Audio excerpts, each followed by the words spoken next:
And there's things of ash to ash, dust to dust. We're all gonna die. So it's really uplifting stuff. Um,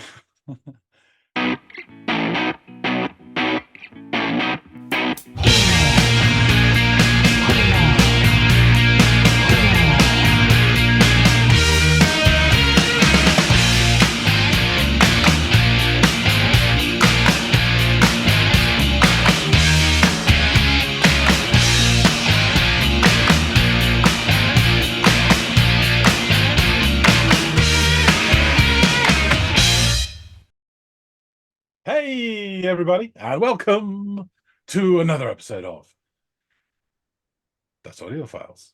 Yeah, right. My name's John. His name continues to be Andy. For the time being. I had to escape. The city was sticky and cruel.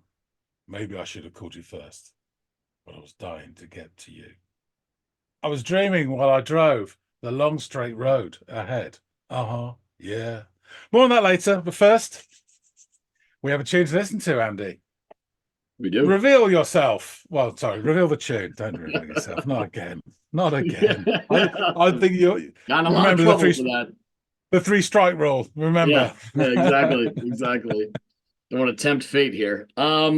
So I've got a band called Color Revolt, and color is spelled your way. Correctly. Yeah, sure. We'll call it that. I would pronounce it Coal Hour Revolt, and this song is called Mattresses Underwater. Okay. Well, I will go off and listen to Color Revolt and these mattresses underwater. All right. Let me know what you think. Yeah, I will do.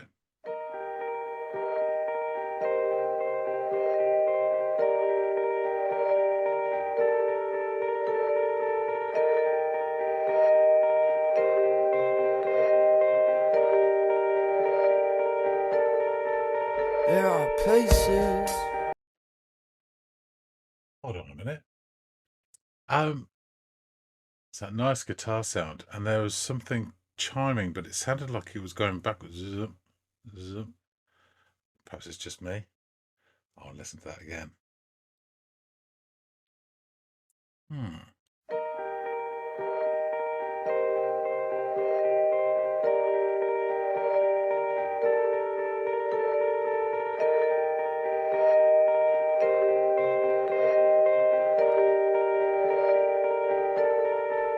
There are places some of us can't face yet, and even though we see it, we just swear God's sleeping. So we say ash to ash and dust to dust. We're all gonna die, so we have to trust something.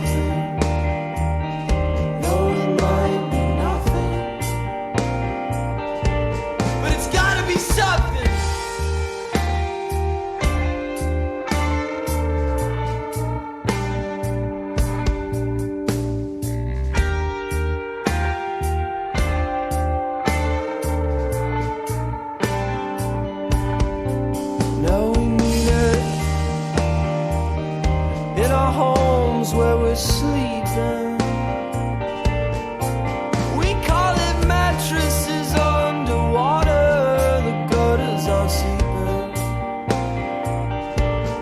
so we say ask and ask, will return. The same old favors to us all in turn. We got ash in our pockets and dust in the air. Another 40 years for you and yours to run.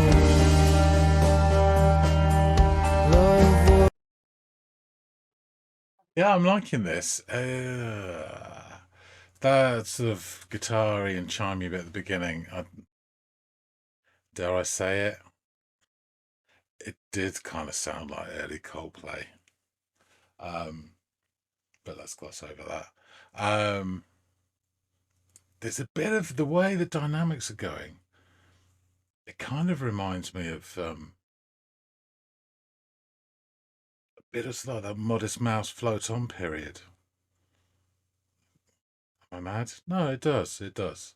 Um, really nice sound. I like his vocals. He did a bit of a semi-urgent line. Um, Gotta be something. There's imagery in here, ash to ash, dust to dust. We're all gonna die sometime. So really nice, light-hearted sort of little ditty. But it's got a lovely feel to it. Um, and the bits where you could hear the bass sort of plodding away as well. Yeah, I'm liking this so far. I'm just gonna go into something else. I just Same old favors to us all in turn. We got ash in our pockets and dust in the air. Another 40 years for you and yours to run. Love was made like some ship at bay, never too serious. We'll probably all crash and run. When we see it, we don't believe it. We got our faces made for smiling, but we are weeping. We got ash in our pockets, dirt in the earth. Another 40 years for you and yours to learn. You say all you ever talk about is dying, and it's getting so old. Hero's gonna build like this. I don't know if he's gone a bit too early with his voice, but the drumming started to become a bit more almost military, marching. Yeah, it's building nicely. And we say love Not was back. made like some book or page, just read out but never read anyway. And just say love was made like a ship at bay, never to see waves. We should probably get used to it, but we don't.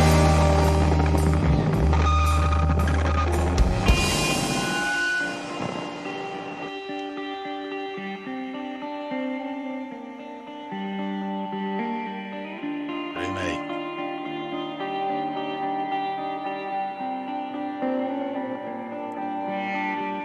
Now I see, now I see, now I see, now I see, now I see, now I see, now I see, now I see something.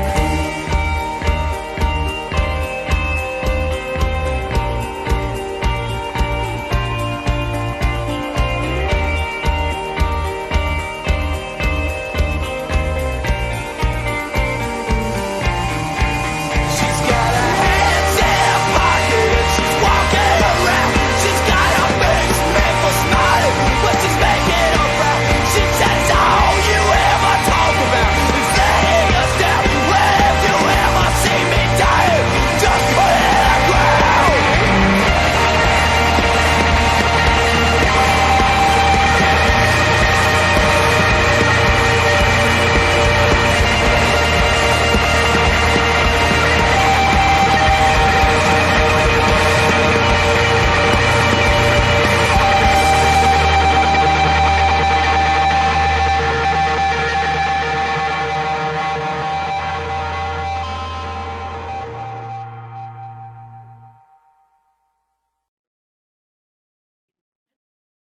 I enjoyed that. It was quite a nice little journey. Yeah, the more we went on, the more it reminded me of Modest Mouse, which probably isn't anything like it, but it does. Um, his vocals were really good. Um, he sort of pushed the button a couple of times and really went for it. That last part, it was almost howling like Black Francis, which I always dig. Um, where it's not just, you know, the sort of screaming sort of post-hardcore sound, but there's emotion to the voice as well, and it feels like it's almost going to break. I like that. I love the drums on this are really cool as well, and that sort of angry wave of guitars at the end put pictures in my mind as well. I really enjoyed that. Yeah, this was decent. This is one of these ones though that I think liked it immediately, but I think I would have to listen to this a number of times to totally connect with it. But it's yes, it's interesting enough to want to listen to it again. Yeah, this was good stuff. Okay, let's get back to Andy and find out a bit more. All right. Back from the Revolt. So what'd you make of this? I got something out of this. More on that later. This starts with a really nice guitar, and also I had to pull it back and check. There's also like a chiming note which rings out with certain notes of the guitar. I listen really close, and it sounds like that sound. I don't know if it's synthesized or it's some sort of bell or something, but it sounds it's reversed. It's going, which I thought was really just very subtle. I just thought it was a really nice beginning, and it gave it an almost fairy tale-y Victorian nurse rhyme sounding, you know, feel to it. However, it also did remind me of early Coldplay, but you know, moving on. The which isn't in my book a good thing, but anyway. So the vocalist starts singing, and his voice, I would say, comes from a familiar territory. You know, I have not heard him before, but it's one that, you know, sounds of a certain thing which I could instantly relate to. You know, there's a really nice simple beat from the drums, and then the backing vocals and the bass kick in, and with this sort of gentle choir singing with him adds to this already sort of slightly dreamy quality. And there's things of ash to ash, dust to dust, we're all gonna die. So, you know, it's really uplifting stuff. Then as they're singing, I did catch certain lines, but I only caught bits, so there's little gaps. But then the singer hits a semi-urgent line, but it's got to be something, which I really like the way he delivered that. It was nice because again, it was variation. He's got a nice voice, but that variation was just effective without going over the top as well. And then it led into, I guess that was like the chorus, it was kind of a chorusy part there, and then it leads into this fairly short, but I would say cranky, awkward, call it a guitar solo. And I picture the guitarist with arthritis painfully picking out the notes. I mean, they were doing this deliberately for effect, obviously, but it's kind of like this guy with swollen fingers. And it kind of almost, for me, it sort of, you know, sent the message of a bit of pain. You know, the bass sounded really, really nice at this point as well. You could really hear it clearly. And then they sort of, yeah, it is the chorus, because then the drummer starts to get a bit more jazzy, just a touch slippy and a touch splashy as the second verse progresses. And it's at this point I realize that this is reminding me of Modest Mouse. Yeah. I initially thought of Float On, but it's not. But it's that time. What it is the song before it, and they're the two I really know. The World at Large, yeah, which is like a companion piece to Float On. It kind of almost, they're setting up the song, aren't they? Yeah. And the first part of that song, it sounds really much like it, but without the ba ba ba ba ba ba ba, yeah, it keeps going all the way through it. And if the vocalist was replaced by Isaac Thingy on this, it wouldn't be out of place on that Good News for people who like Bad News album. But it's not a copy of any of their songs. It's just has that feel as well. And that's why I'm thinking, oh yeah, I really like this. And it's like ting. That's why I really like it. Nice. So, but going back, I do like the vocalist here. And I do like the way he's singing. He has got range, light and shade, and the imagery that's coming through. I'm catching. There's a lot of this ash in our pockets and dust in our, I think it says urn, but it kind of, then he says something about another 40 years. So we're getting sort of mortality and other, existential whatever crisis going on here. And then it goes up into, I'd say, third gear at this point, and the drums start to become almost militaristic. There's almost like a marching to them, and the vocals ramp up, and then there's these longer notes from the guitar, and he's singing, "We've got our faces made for smiling, but we are weeping," which I really like that line, and it gets stuck, obviously. And then it goes down again, and it's like this. The song at this point is coming in and out like waves. And then we get, I don't know if he said it before, but I only picked it up for the first time here. You say love was made like a ship at something, never to see waves. So now you're getting this sort of, nautical seaside imagery as well. And the song is sounding like that as it's coming crashing in and out. I thought it was really interesting. The guitar starts to ring out at this point, crashing drums, lots of metalwork action, and it goes into a feedbacky sort of like staticky bit as it sort of comes down. And in that I got the image of like not the tide, but the waves when they crash and then they draw out from rock pools. It was like that. The guitar continues like finding his notes, and it picks up again. And that beat and the bass and the rousing group vocals, they're all climbing steps, it feels like. And the singer comes back into it, and he's really feeling it now, and he goes full throttle.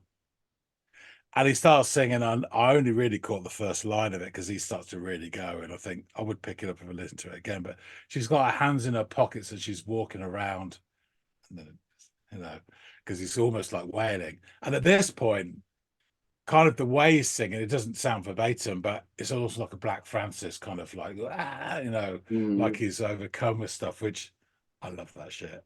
Do you know I love that shit? Yeah. So now it's full kitchen sink from the drummer. I think did a stellar job throughout the song, and the guitarist, and it was, forgive me for this, but it just instantly popped in my head. The guitar at this point, when he's doing all this like high stuff, it was like the musical equivalent of the plasma gun in Doom, which it was wave and wave, like clearing everything out, and then it reaches its climax like a massive, angry tidal wave, and then it all drains away through the cracks in the ground. So at the end of it, I stopped and I was thinking the whole thing put me in images because the mortality, and it was almost like a seaside burial, an old sort of stone harbor wall or something. That was the whole scene that finally sort of went in my mind. So I found this really interesting. I really enjoyed it. It was Good. I'm glad you did. I was a little worried about it because like the reason I moved this up was because we just did Cursive.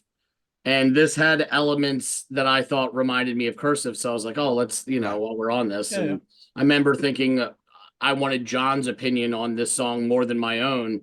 And so I was like, let me find something that's adjacent or similar and bring it and move it up here and see what you think. And you're right. Like go ahead. So the one thing I forgot to say as well is that what I also liked about this, which again, you can argue the point of Modest Mouse and a lot of their songs, is this wasn't just a facsimile of a, loud, quiet, loud, or quiet, loud, quiet. There was more interesting structure to it than that, which is what I'd really enjoyed, so much, rather than just doing the sort of cookie cutter of a Pixies dynamic, Right. So No, another big tick for that as well. Yeah, you're all right. Like I can hear Black Francis in this delivery. I can definitely hear Isaac Brock and just Modest Mouse in general. I never got the Coldplay thing, but I haven't really listened to much Coldplay other than what I've been forced to. Where they're playing it in a mall or something like that. I'm like, fuck. No, exactly. But maybe their early just stuff. That start with the sort of chiming of the guitars. Yeah, okay. The first 20-30 seconds, and then it's gone like a bad memory. Okay, good. Suppressed forever. Right on. Well, let me get into Color Revolt a little bit, and then we'll jump into the song and discuss the album and such. But they are an American rock band from Oxford, Mississippi, formed in the early 2000s while attending high school, though they would go by the name Fox and then Fletcher during this time. And they released some EPs that kind of got them on a little bit on the radar during this time, but I mean, they're in the throes of high school, so they really couldn't do much in the way of like throwing it all away to go chase that dream. I just interrupt. Apologies, it's really not even worth it. But just as a side note, first pet I ever got on my own after I'd left home, and it was with my wife. She wasn't my wife at the time, but it was a rat, and which I called Fletcher. Oh, and now if it would have And been then a fox called Fletcher, I would have been like, hold on, I'm not buying this shit. But okay, okay. and I tried to then name some pets after other members of the TV comedy series Porridge. So I did have a Godber as well, and English viewers, British viewers will know what I'm talking about. But anyway, and next to Fletcher's cage was a postcard my mate sent me of Mr. Mackay. Say, Fletcher, there are only two rules in this prison. One, do not write in the walls. Two, obey all the rules. There you go. Anyway, as an early insight into Fletcher. Sorry, carry on. No, by all means. They would then leave high school and they would all go on to attend college at the University of Mississippi, where they settled on the name Color Revolt, which was inspired by the novella Flatland by Edwin Abbott. Their current lineup, which is an interesting book, it's like a satire, but like all the different people are represented by polygons and shapes and shit like that, and that depends, or that like determines their hierarchy within the society. It's really, really interesting stuff. But their current lineup consists of Jesse Kopenbarger on vocals, guitar, and keyboard, Sean Kirkpatrick on vocals, guitar, and keyboards, Luke White on bass, Brooks Tipton on keyboards, and Ryan Patrick on drums.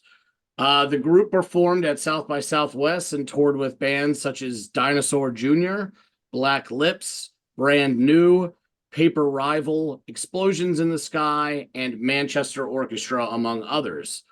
They've released 4 EPs and 2 full-length albums. The Color Revolt EP, on which this song features, is the band's first EP as Color Revolt. It was first released by the label Esperanza Plantation in 2005, which I think is like a southern, like local down around there record label, minor record label. That was released in 2005. It was then re-released by Tiny Evil, which is a subsidiary of some larger label, in 2006. An interesting anecdote about the initial recording process for their debut EP: it was outside any proper studio that the songs on the Color Revolt EP took form. Scheduled to record in a friend's basement in Jackson, Mississippi in late August 2005, Hurricane Katrina struck the same weekend, pushing storm evacuees into the recording space. With nowhere to record in a city lacking electricity, the band set up shop with a Pro Tools rig in the living room of the owner of Esperanza Plantation, a small local record label, also home to the band.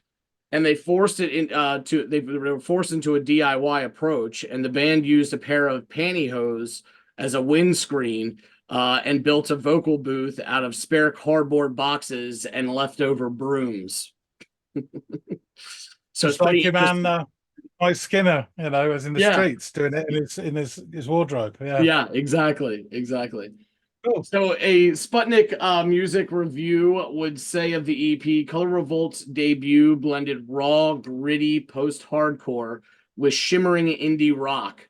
And the song, and of the song, they wrote, I'd recommend that anyone with even a passing interest in mid-2000s alt-rock give Mattresses Underwater his or her undivided attention. It's a classic.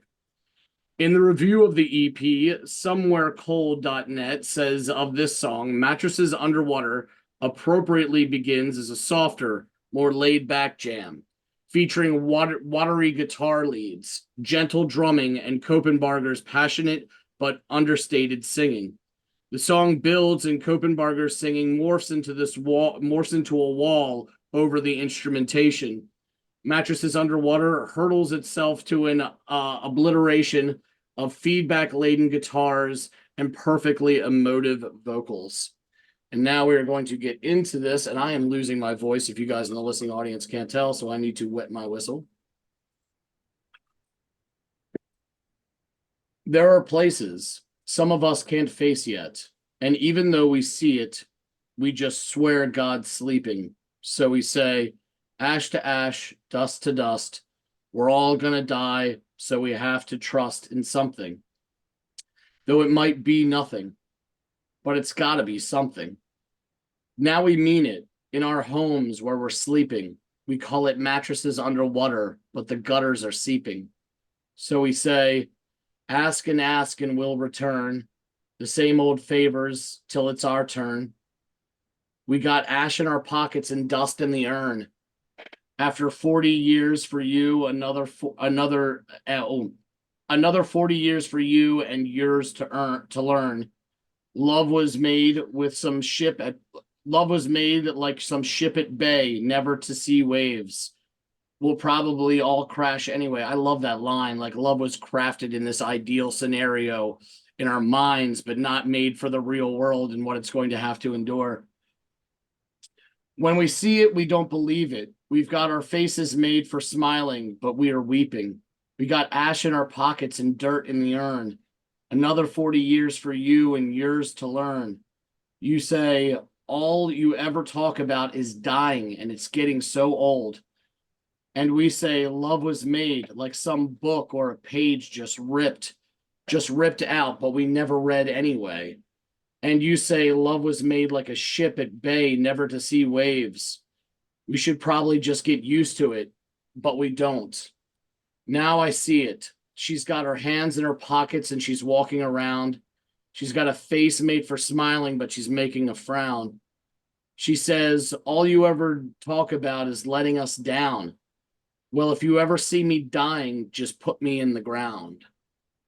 And I have this little synopsis here where it says the protagonist is reflecting on the inevitability of death and this need to trust something, even if it may not be significant. They compare their situation to mattresses underwater and gutters seeping, suggesting a feeling of being overwhelmed. The protagonist also mentions that love is often fleeting and that they frequently discuss death, which bothers their partner. In the end, the partner expresses frustration with the protagonist's negativity and states that if they ever see them dying, they should just bury them instead. So yeah, kind of raw, gritty, struggling with the afterlife and purpose in the life while you're here. Interesting stuff. Love the metaphor of love built like a ship in a bay, never to see waves. Interesting shit. And I love the sounds, all of which you touched on when you did your review of the song. Interesting playing with dynamics and sounds and this ebb and flow, which matches this nautical theme that they've got going on as well. So yeah, great review, and I really appreciate you giving it a listen, man. Yeah, I know it's interesting listening to the lyrics pronounced so I could understand them. Yeah, so yeah, existential crisis, which I kind of got. I wasn't sure about the relationship dynamic things, but it's interesting these sort of nautical stroke water theme, because I assume mattresses in the water. I don't really see that as, I see it as almost like being numb, like everything's on a film. You know, when you're underwater, you can't really hear properly. Yeah. You know, and you can't really see properly. Yeah, all your senses are a bit off. It's dialed down a bit. So that's kind of, and it's almost the same when you're asleep, you know, but it's kind of a life lived underwater a bit, you know. Yeah. It's interesting. I don't know. I really don't know. But tying in water themes with love and you know, mortality and that. So yeah, there's an old phrase in Africa, sub-Saharan Africa, water is life, which I mean it really is, you know. Yeah. But in this case, water is life as well, you know. Yeah. Yep, you're right. Well, thanks for giving a listen. Guys out there in the listening audience, let us know what you thought of Color Revolt and this tune, Mattresses Underwater. It's a very evocative tune, I found. So let us know what you guys think of it. If it reminds you of anything, conjures up any other bands that we maybe didn't mention or you want to expand on, feel free to do so. comments field is there for y'all. And we enjoy seeing you guys interact and interacting with you. Also, if you're new, think about subscribing to the channel. Stick around. Check out some of our backlog. We've got hundreds of songs that we've covered on here of varying degrees of quality, but we all seem to have liked everything that we've done here, whether John's brought it forth, I brought it forth, and our amazing listening audience has brought it forth. We do these great Friday episodes devoted to songs that you all bring to the table, and we really, really do appreciate it. So thank you for being part of the community here at the Audiophiles. All that out of the way, like, share, and subscribe, and hopefully John and I will see all y'all on the next episode of the Audiophiles. See you later, guys.